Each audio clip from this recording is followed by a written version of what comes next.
Cricket Zimbabwe series শেষ, টাইগারদের এবার পাকিস্তান মিশন। 25 মে ফয়সালাবাদে শুরু হবে 5 ম্যাচের এই টি-20 সিরিজ। 2026 সালে টি-20 বিশ্বকাপ সামনে রেখে দুই দল খেলছে এই টি-20 সিরিজে। সেই লক্ষ্যে এই মাসের 22 তারিখে পাকিস্তান যাবে টাইগাররা। সিরিজের প্রথম টি-20 হবে ফয়সালাবাদের ইকবাল স্টেডিয়ামে, যেখানে 17 বছর পর হতে যাচ্ছে কোনো আন্তর্জাতিক ক্রিকেট ম্যাচ। সিরিজের দ্বিতীয় ম্যাচও হবে একই ভেন্যুতে। সিরিজের শেষ 3 ম্যাচ হবে 30 মে, 1 জুন ও 3 জুন।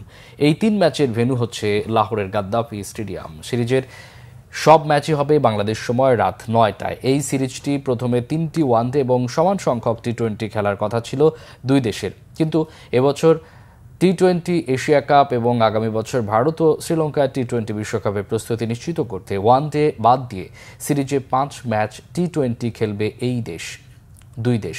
এই সিরিজের ফিরতি সফর উপলক্ষে জুলাই মাসে পাকিস্তান দল বাংলাদেশে আসবে 3 ম্যাচ টি-20 খেলতে। সিরিজের 3টি ম্যাচই হবে ঢাকায় 20, 22 ও 24 জুলাই। এদিকে ভারতও আগামী অগাস্টে বাংলাদেশ সফরে আসছে 3টি ওয়ানডে এবং 3টি ম্যাচ টি-20 খেলতে।